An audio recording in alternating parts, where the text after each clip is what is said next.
Most people can talk for hours about football. They know the players, the transfers, the statistics, the rivalries.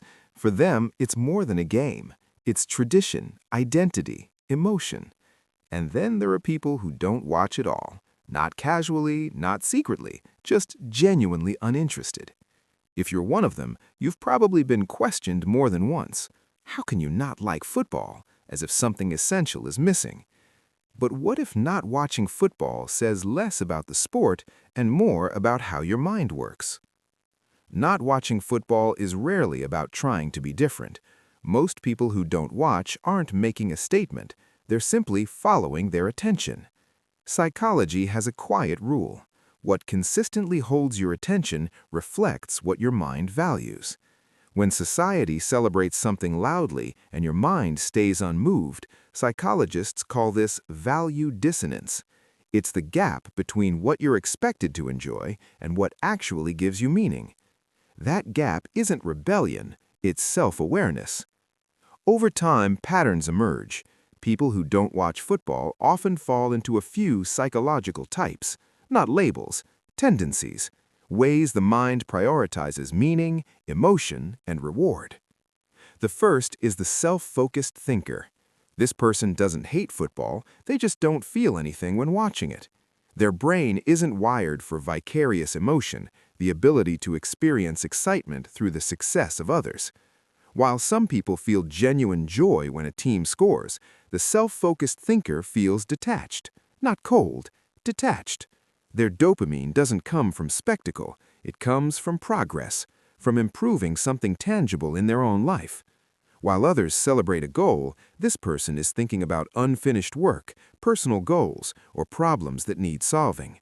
Psychologically, they tend to have low need for external validation and high self-determination. They don't need shared emotional moments to feel connected. They find meaning in autonomy and self-mastery. To outsiders, this can look like indifference or arrogance. In reality, it's simply a different reward system.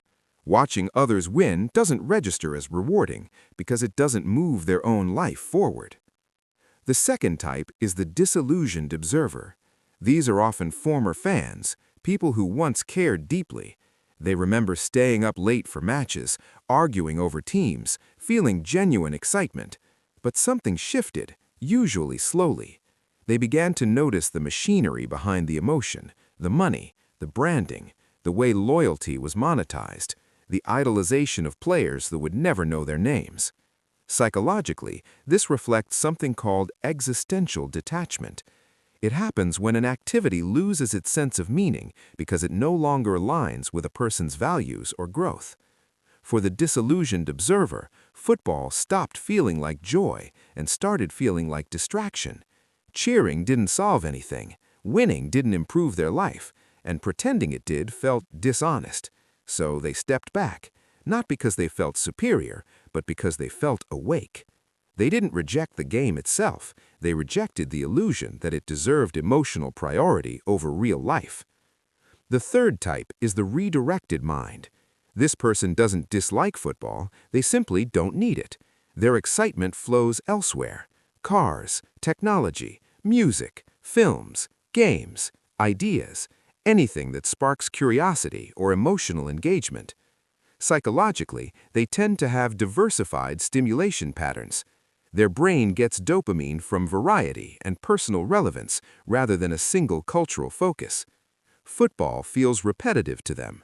The structure rarely changes. The outcomes feel predictable. Meanwhile, a well-designed car, a complex game, or a powerful film offers novelty, mastery, and emotional connection all at once. These people are often deeply passionate, just not about what's popular. Their inner world is active and alive. They don't lack emotion, they simply invest it where it feels real to them. The fourth type is the honest realist. This group is often misunderstood. They're accused of bitterness, but what they're really expressing is emotional honesty. Some say it plainly. Why should I watch millionaires live their dreams while I'm struggling to pay rent, stuck in a job I hate, or searching for purpose? For them, football isn't an escape, it's a reminder. a reminder of distance between where they are and where they hoped to be. Others in this group take an even simpler view. It's just football. It doesn't solve problems. It doesn't change the world. Psychologically, these people tend to prioritize practicality and emotional protection. They're selective about where they invest their energy because they've learned disappointment is expensive. This isn't numbness, it's fatigue, a quiet refusal to participate in illusions that offer no return. What all these types share is not dislike for football, but clarity about themselves. Attention is a limited resource. Where you place it shapes your identity over time. When your energy is focused on building something, learning something, or creating something, it becomes harder to feel excited about watching someone else's story unfold. Not because it's wrong, but because it's not yours. Culture often treats shared interests as moral obligations. If everyone loves something, you're expected to love it too. But psychology tells us conformity isn't the same as connection. True connection comes from alignment, when your values, emotions, and actions point in the same direction.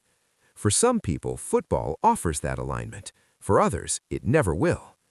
So maybe you don't watch football because you're lazy or antisocial or missing out, or maybe none of that is true. Maybe your mind simply responds to different signals. Maybe your curiosity runs inward instead of outward. Maybe your reward system is built around growth instead of spectacle. Maybe you've seen through certain illusions, or maybe you're still protecting yourself from disappointment. Or maybe you're a mix of all of it. The real question isn't why you don't watch football. The real question is what you do with the time and attention you've reclaimed. Because in the end, psychology isn't about what you consume, it's about what you choose to value. And that choice quietly shapes the kind of life you build.